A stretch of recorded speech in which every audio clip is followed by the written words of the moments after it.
Hello, I'm Lawrence. I'm Tara. And we are on a quest to uncover all of the memos that Britain and America Lost in the pond. And one of those memos pertains to food. Food. Specifically, the words we use to describe them. George Bernard Shaw once said that Britain and America are two nations divided by a common language. And nowhere is this more evident when it comes to the things we put in our mouth. Food. And so today we are going to be talking about 28 different British and American words for food. So just as a disclaimer, I actually use the British terminology for most of these nowadays because I've just been with you so long. Yeah, sorry, I feel like a king. And as such, I might actually forget the American words too, but bear with me, I'll try to give you some context. And so, without further ado, let the buffet commence. All right, well, one entry in and I already want to eat the picture. Wife, what do you call this? Well, I call it a Yorkshire pudding, but it is a popover in this country. But again, my influence has paid off. I also call it a Yorkshire pudding, not to be confused with pudding that we use to describe desserts in Britain. This is a savoury meal that you would eat as perhaps part of a Sunday roast. Fun fact, I learned to make these before I met him. Did you?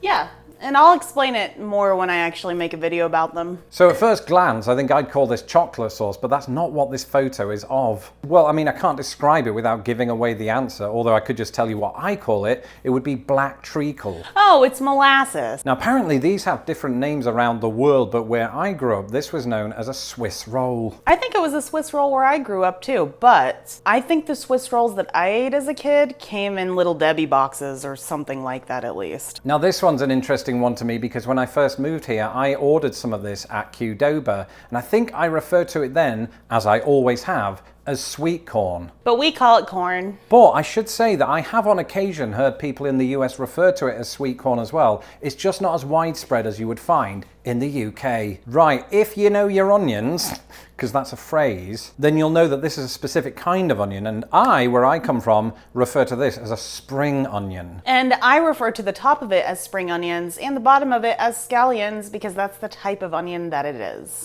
Are you making a compromise with your husband, or is that just fact? I think it might just be fact, but you're gonna have to look up on your botany. Americans, just like Brits, do enjoy their Italian food, and this, where I come from, would have been referred to, and still is, I think, as either spaghetti bolognese or spag bol, because we like to shorten things. I think it's hilarious that you all call it spag bol. What do you call it? Just spaghetti. There are more syllables in spaghetti than in spag bol. We just don't talk about the bolognese part. Now, there's a type of milk, the name of which Brits and Americans can't agree on, and it's this. I refer to this type of milk as skimmed milk. And I just say skim milk or non-fat. Do you know who came up with that? No. It wasn't Americans, it was Shakespeare. I think this is another one that should come with a caveat and serviette/napkin, because I think the word we use in Britain is in use here, but just like with sweet corn, it's not as widespread as it might be in Britain. In Britain, I'd refer to this as a profiterole.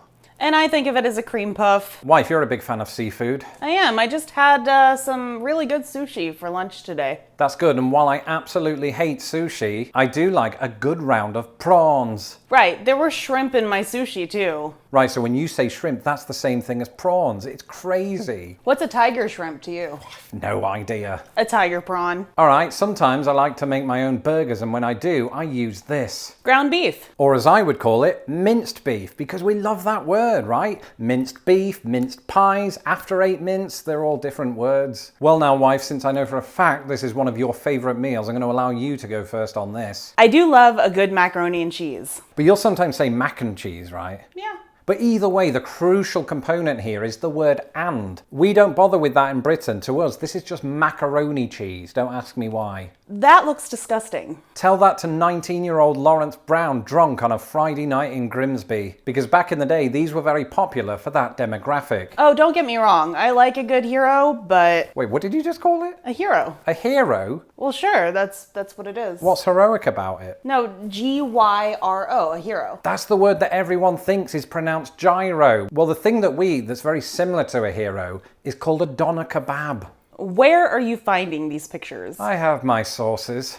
And while this might look like some, aloe vera, it is in fact what I would call jelly. Jello. Really gross Jell-O. So this one brought up a bit of confusion to me because when I first moved here and we had ham for Christmas, this didn't resemble what I would call ham in Britain. In fact, it looked more like gammon. Oh, wow. That's really interesting because I have never heard that before. And in fact, isn't gammon a specific cut of meat? Because to me, that is just a spiralized ham, or at least I suspect it's spiralized in terms of cut. It's kind of hard to tell. Over the years, a lot of my subscribers have told me that they've seen this very food item in Walmart as being marked from my hometown of Grimsby. And that should tell you that I used to eat these for breakfast. I didn't mean to admit that. I would call these fish fingers. And I would call them fish sticks, and for the record, I ate them a lot growing up too, but not for breakfast. I still haven't got used to fish sticks. Well, you wouldn't dip your fish sticks in these, would you, wife? No, give me custard any day. And I have to say, before I moved to the United States, I didn't really partake of these very often, but if I did, I would have called these fairy cakes. And I call them cupcakes because they're baked in a cup. And they're cakes. It's not just that the United States has Lay's instead of Walkers. Even the very product in the bag goes by a different name. Potato chips. And of course, where I grew up, these were referred to as crisps. I can't go on. I cannot go on looking at that. But in the name of professionalism, we do have to name this screened object. It's not something that I've eaten often, but when I used to see it on the shelves at Asda, I think this used to go by a French word, courgette. And they are very tasty, but I think they're called zucchinis. Well, at this point, all of this talk of food has got me very excited about something that arrived today. This video is sponsored by HelloFresh, who bring you mouth-watering seasonal recipes and fresh pre-measured ingredients delivered right to your door. For busy, on-the-go YouTube sensations like me, HelloFresh has been a lifesaver. So consider HelloFresh your mealtime solution for any busy moment. HelloFresh has more 5-star recipes than any other meal kit, so you know you'll get something that tastes brilliant. With HelloFresh, produce gets to you faster than a grocery store, so it arrives at peak freshness and flavor. Don't believe me? Well, the average trip to the grocery store takes 41 minutes. With HelloFresh, you can skip those trips and get everything that you need to make chef-curated meals delivered to your door. What's more, you can save up to 30% by using HelloFresh versus grocery store shopping. HelloFresh's pre-portioned ingredients means there's less prep for you and less wasted food. Moreover, the packaging that HelloFresh uses to ship your food is almost entirely made from recyclable and/or already recycled content. Go to HelloFresh.com and use my code LostInThePond14 to get 14 free meals, including free shipping. Those details are in my description box below. And now we begin our final 10. You've certainly whetted my appetite. It was a joke. So I have to admit, for the first, 30 years of my life, I detested lettuce. So I didn't really eat much of it in Britain. But I've come to find that my fellow Brits refer to this as cos lettuce. I think we just call it romaine, but I'm not really sure why. But I can tell you why we call it cos lettuce, because it's connected to the island of Kos. Oh, is it from there? I think so. Hey wife, what is the corniest thing you've ever seen that isn't actually corn? You? What are you doing? Just kidding. It's cornstarch, which is actually made of corn, so you got that wrong. You refer to this as cornstarch? Yeah. No way. Where I'm from, this is corn flour. Ooh, I really like this one on tacos. A lot of people don't because they say that it tastes like soap. So odd that that's the case, but cilantro will always have my heart. And coriander, as I refer to it as, will not, but the sentiment is there. Oh, Cadbury, my Cadbury. This is clearly a candy bar, but I probably would call it chocolate bar nowadays too.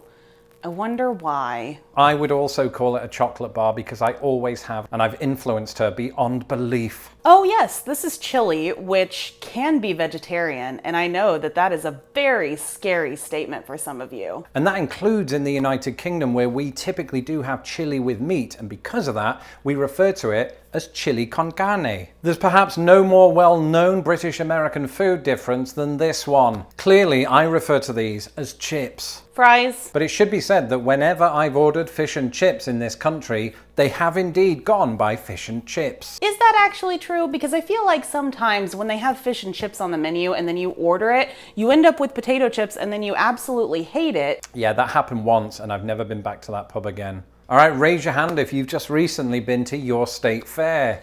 I can only see her hand because you're not in the room. But of course, at state fairs and indeed at fairgrounds in England, you might find that sort of cotton ball thing that they put on sticks that you eat that's also sugary. We refer to that as candy floss. And while I haven't had any since I was 6, we call it cotton candy. Are those molasses cookies? I don't know, I didn't make them, but if they are, it would be doubly confusing.